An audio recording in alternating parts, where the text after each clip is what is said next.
Survivor is a wonderful strategic game set in exotic locations where the players who are voted off have to then in turn pick who wins from the people who voted them off. It is fascinating, fun, and the best game show on television, though today is not about that. Today is about the times seasons took a turn for the dark and leave you with a feeling of, ugh, this is not what I signed up for when I started watching. Straight up, there will be real life subject matters here that should all have trigger warnings. So this is your warning. If you get triggered by things, then head out and watch any other video I've made. Keep in mind, this list is chronological, not in order of terribleness, and I had to basically cherry pick these 5 events from a show that features thousands. There are thousands of good moments, thousands of fun moments, and yet these 5 moments, they tank the seasons that they're in. Survivor's been going on strong for 46 seasons now and has made huge strides to make sure events that you're about to see never happen again. Okay, let's start with Season 5 Survivor Thailand. It starts off well enough. They're in a new location with a new twist where the players pick their own tribes. It's pretty fun. But then in episode 3, we see Ted and Gandia, who are both married, have become close. Gandia says, I love hugging Ted, and we even see them cuddle a bunch. But then on day 7, I feel a little tired because I didn't get a lot of sleep last night. I just feel kind of depressed and I feel used. Last night, he threw his arm over me and he started to really become very kind of sexual. Specifically, he was grinding against me. I think Ted's actions are inappropriate because he's married and because he just had a baby 2 weeks ago, and also because he should respect me as a married woman and respect my marriage also. Sometimes when I'm sleeping, it's in the middle of the night, I'm not totally clear. I'm thinking I'm sleeping with my wife. And I apologize if I've offended you. Yeah. And it wasn't done maliciously. It wasn't done trying to start something or anything like that. Please, from the bottom of my heart, I do apologize. I'm really glad you apologize. That makes me feel a little better. Seriously, I apologize a million times. Okay. Can you forgive me? Yes. Okay. All right. Thank you. You're a good person, Ted. Ted grinded on Gandia and did some inappropriate biting on her ear while they were sleeping at night. Disgusting. We never see footage of this, and frankly, I'm fine with that. However, the show doesn't step in at all and lets the players handle this terrible situation themselves. We see Gandia later on realize that Ted was disingenuous in their conversation and tells the other women what happened. Helen tells Brian. Brian talks to Ted by leading off with the question, quote unquote, nothing happened, right? And you could tell Ted wants to say the truth, but Brian keeps pushing the question of nothing happened, right? Trying to get Ted just say nothing happened so Brian doesn't have to care about it. Ted eventually gives in and says, yes, nothing happened. And Brian says it's all I needed to hear. And he tells Helen that Ted said nothing happened. And Helen tells Gandia, and I heard from Helen that Ted told Brian that nothing happened and something did happen, which really, really set me off. When I first saw Gandia, I didn't like her. When I first said, I said, this is a problem woman. I was hoping she wasn't going to be on my tribe. I saw a lot of trouble with Gandia. That was the most childish act she's done so far here. Gandia going to go down the beach and cry and holler and carry on. My 2-year-old did that one time, and I whooped its ass and put it back in bed. Gandia was making an issue that was very, very small, that could have been handled in a very professional, one-on-one manner, and has exploded it into an issue that goes beyond me and beyond this game. You was trying, to me, I got the feeling that you was trying to get with me. No. First of all, I don't need to get with you. I know you Second don't. of all, I'm not even attracted to you. I am 150 to 200% happy with the wife that I have. Do I feel sorry for Gandia? Hell no. I'm ready to get her ass back in Denver as quick as I can. If they can get a fast jet here, she needs to get on and get the hell out of here for my sake.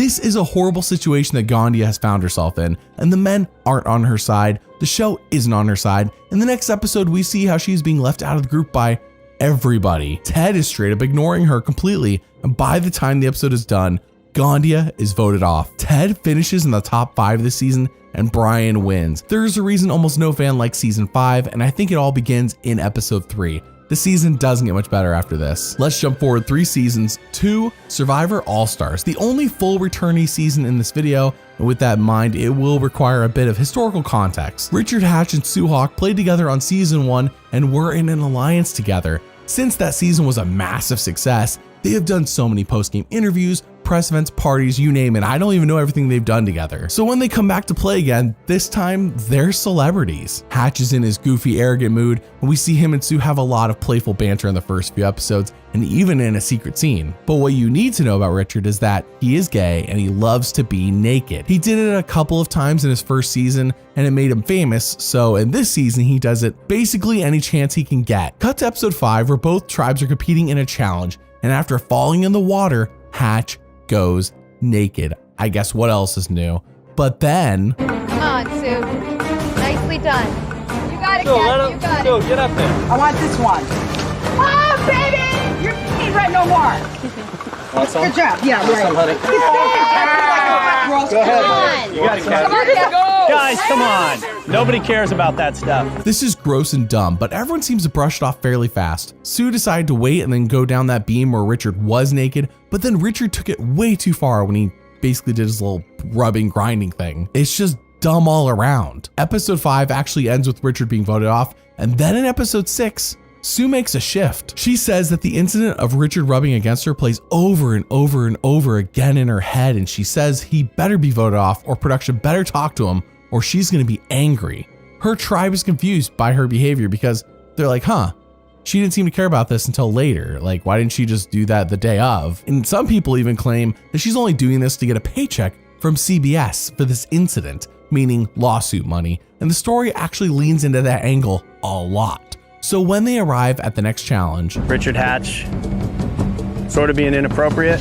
To have some guy come up, he passed a half a dozen people on platforms and never touched them. I was violated, humiliated, dehumanized, and totally spent, Jeff. It wasn't sorta, Jeff, because his back was to you, Jeff. That's all I'm saying, and I'm spent and I'm done with this game. There's no way I can continue with my emotions pushed to the ground that much. Does it have any impact that he's out of the game or not? No, no, my mind left this game 24 hours ago. just like in Thailand, this terrible incident is the beginning of the end for the fun this season that it had in its first 4 or 5 episodes. From here on out, everything gets serious and there's just this damper surrounding the remaining 10 or so episodes. Sue leaves as we saw, and back at her old camp, the other players are joyful that she is gone as they do this fake moment of silence and say, let's drink some whiskey to celebrate.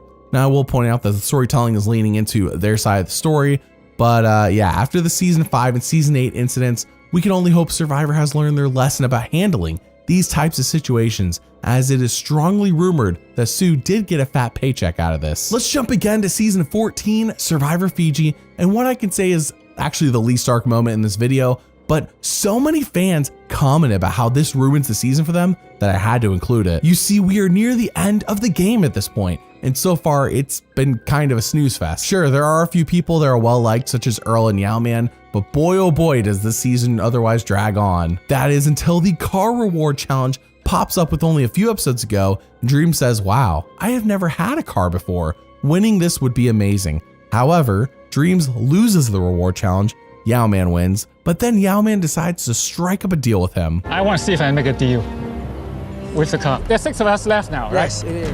When there are 4 of us left, if you and I happen to be one of the 4, if that happens, if you win the immunity for that round, you will give it to me. I promise to God, When there are 4 of us left. when there's 4 of us left, and if I win immunity, You can't enforce it. It's his word. No, it's his word. It's his word. I'll give you my his word. word is good. pal. Give me the truck. A lot more than that. My worry has been always when I get to the Final Four, Dreams will probably be there. And I need a way to get rid of Dreams. What a deal, except it isn't. Dreams realizes right after what he accepted with Yao-Man was to essentially give up a guaranteed spot in the final tribal council and risk himself getting there. Fact is, if Yao-Man gets to the end, he likely wins this whole game. But Dreams says, I will stay true to the deal I made to be a good example to my kid. Now remember, the deal was to give Yao-Man immunity at 4. He didn't say he couldn't do anything else, so Dreams decides to try to vote off Yao-Man at Final 6, and Yao-Man saves himself with an idol. Now, Dreams only has one more shot, and he blows it when Yao-Man wins the Final 5 immunity challenge. So when we go to the Final 4 immunity challenge, and it comes down to Dreams versus Yao-Man, sure enough, Yao-Man is in the water. Dreams just won the last individual immunity. Dreams has won the last individual immunity. And in doing so, you have fulfilled part of the bargain you made with Yao-Man. All right, it is time to get to one of the biggest votes of this season. Before we do, Dreams, you have the immunity necklace. It is yours to keep or to assign to anyone else you want. I'm gonna keep it.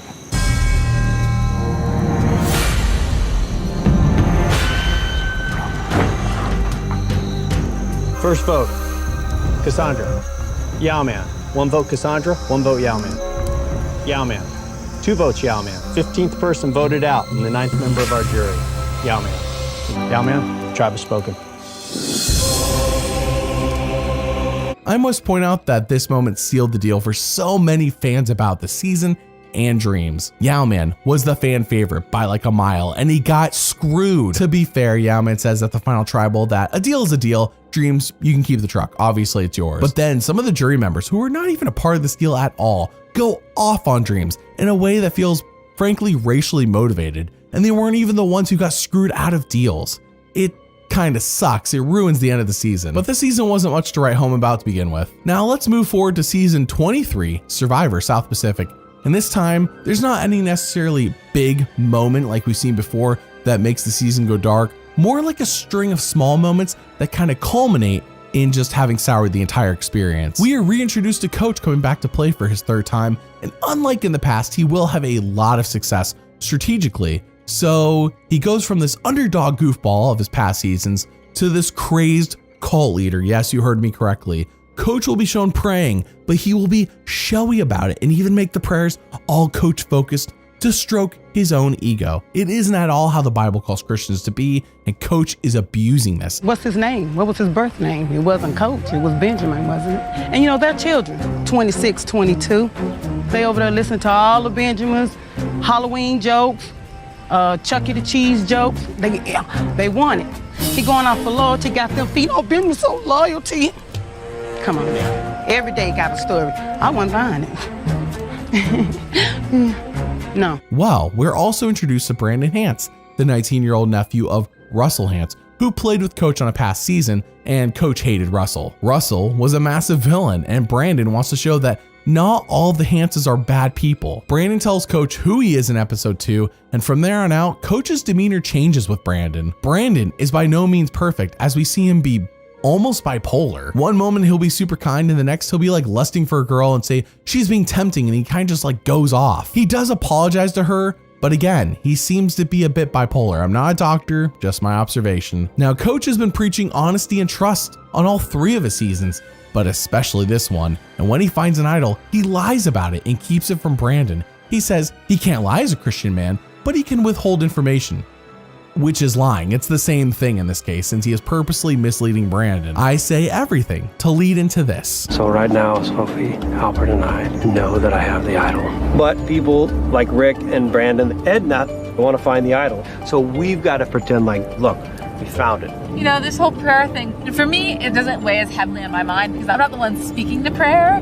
I find Coach to be a little more questionable when he actually is the one saying, you know, dear God, help us find the idol, when he knows he has the idol in his pocket. It gives me a little bit of a nicky feeling. What we need to do is, we need to just make a quick detour before we go back to camp and grab the idol, come back and just say, this is our day. This is our day. Yeah. Found the idol. Woo! We got it, boys! Come on! Pray together, stay together. Awesome, brother. It's definitely an advantage having the big guy upstairs on your tribe. Disgusting. Coach is using Brandon's faith in God to manipulate him. Albert is just as bad with Brandon, as he does the same thing and seemingly learns how to do it from Coach. Albert says, I don't care about honor or integrity at all in this game. All I want is that $1 million. Things just get worse and worse, episode by episode, as they all toy with Brandon and gaslight him into thinking he's acting like Russell when he's not. So come episode 14, when Brandon is about to be voted off next, He wins immunity, which is great for him, but now Albert doesn't know what to do. We see Albert lie and emotionally manipulate Brandon by acting like Brandon would be a bad Christian if he didn't want to work with him anymore. So at Tribal Council, Brandon says, "I trust you, Albert, Coach," and he gives his immunity necklace to Albert to save him. The jury looks so upset because Coach has been doing this to them as well. He's been acting like, "Oh, God must be on our side because we're beating you." It's ridiculous the way Coach is acting. They see what we see. We then hear from Brandon a story from his past about how when he was younger, his quote-unquote friends would use him like toilet paper and throw him away. But he says Coach and Albert aren't like that. He likes these guys and he knows that they like him too. So they all go to vote and... Dumb move. First vote, Brandon. Sophie, 1 vote Brandon, 1 vote Sophie. Brandon. We're tied. 15th person voted out of Survivor South Pacific. Brandon. Brandon, tribe has spoken. What I have said is maybe 5 to 10% of the stuff this cult does this season. It is truly gross. It is the entire season, and it permeates everything. And the fact that they're so successful makes the season gross and dark. Well, before we talk about the last season with the most infamous example of the season turning dark, I want to cover some dishonorable mentions that you all suggest in the comments when I asked for examples. Season 24, One World, has the first 5 episodes destroyed by Colton and his blatant disrespect for others and, frankly, racism, but thankfully he gets medically evacuated in episode 6, and the rest of the season isn't dark, it's just dull. Season 26, Caramone, features Brandon Hansen's return only a mere few months after his uncle Russell disgraced him on national television, but in my mind, this season only gets better after he leaves, so it's not a season that turns dark, it's a season that actually gets brighter. Season 30, Worlds Apart, is viewed by many fans as dark since Shireen gets bullied by Will, but without spoiling anything, I think the rest of the season is just fine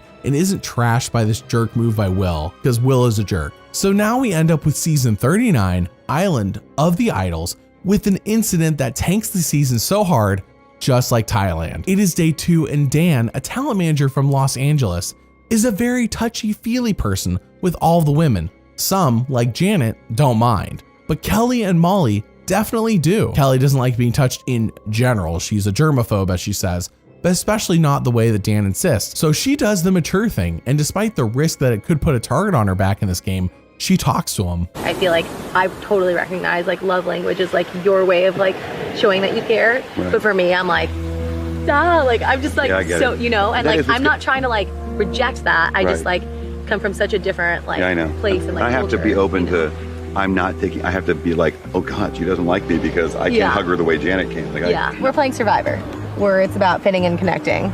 But Dan being a touchy person, it's a lot. We kind of talked about it, and it's a really, really good conversation, but I feel like Dan's lack of spatial awareness, I think, is gonna hurt him in the game. Problem solved, right? Crisis averted. Kelly talked to him in a mature way. He's like, yep, I get it, and we're good, right?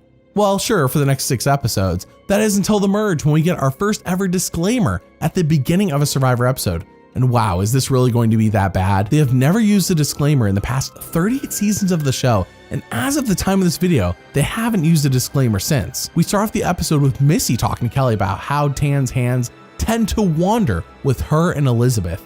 They point out that Tommy will hug them around their shoulders like a friend, but Dan makes a point to go around their waists or even touch their thighs. We then actually see behind the scenes footage of some examples. Everyone's like, Kelly doesn't like touching people. You know why I don't like touching people? Because Dan kept touching me. And so then I had to be like, I don't like touching people, like please don't touch me. And he still touches me. Even yesterday he was like, it's super upsetting because it's like, you can't do anything about it. There are always consequences for standing up. This happens in real life, in work settings, in school, like you can't say anything because it's gonna affect your upward trajectory. It's gonna affect how people look at you. For my mental health, he can go. Like I lay awake, his arm smothers me at the merge feast last night, and I feel like someone like wiggling my toes. And I'm just like, I wonder who it could be. And I look down and it's him. Like, it's just inappropriate touching. Despite me saying, I don't like to be touched, he'd continue to touch me. He literally tried to put his fingers in my hair to like rub my scalp yesterday. I don't want to blow up our game, but like, and I don't want to make... Do you think it would blow up our game though? If we said something to him? Or no, I Oh, I thought you were going to say vote him out. I was like, Oh, no, no. that would be fine. How is production not stepping in? Dan needs to be kicked off now. I am surprised they haven't even talked to him well before this moment that we are seeing between Missy and Kelly. They have the footage. They've been there witnessing it. So with so much discussion this episode about Dan, and it is a lot, I might add, basically 90% of the show, the producers finally talk to the group about it and then claim that they talked to Dan one-on-one. However, later in the episode, Janet and Dan will talk, and Dan seems to be oblivious to the fact that the discussion that the producers had with him was about him. So if they had a one-on-one with him, how is he still confused? Somewhere along the line, there's miscommunication. I don't know where that is. So they go to tribal council, and Kelly is voted off over Dan. Wow. I mean, wow. Now, if you thought Dan getting to stay after what he has done is gross, it gets worse. Elizabeth and Missy try using all this Dan stuff as gameplay. They lie and say, we like sleeping with Dan. He never makes us uncomfortable, which is the opposite of what they said before. And they say, oh no, we were just joking about the stuff we said before about him touching us and making us feel uncomfortable. Wow, really? However, Janet confronts them on this and makes them reveal the truth instead of trying to use all of this grossness to their advantage in this game. Not that they don't use it still. We go to tribal council again, and Dan's annoyed that people are still talking about how he's been creeping. Jeff tells Dan, I will never let this incident go, and we'll talk about it forever. Now, spoiler alert, on the show, Jeff never brings this up again, and Dan still somehow doesn't get voted off, despite how much this is dominating the story and how important it seems to be. Believe it or not, Dan makes it all the way to the final 6, and with 3 days left in the game, A decision has been made, and Dan will not be returning to the game. He won't be coming back to camp. He won't be on the jury. He's gone. like Thailand, the whole thing with Dan here is like putting a turd in the cereal bowl. The cereal is Island of the Idols, and Dan's just this big turd floating in there. Sure, the rest of the season or the cereal might be fine, but there's still this massive Dan-sized turd that ruins my desire to eat any of the cereal around it, aka watch this season. I will point out that Survivor made massive sweeping changes that we hear about in post-game interviews from players who were on season 40 and 41, so nothing like this ever happens again. So what do you think about these incidents? Did Survivor handle these moments correctly, or did they mess up? Comment below and let me know. Thanks for watching, and doubly thanks for liking and subscribing. I'll see you all next time.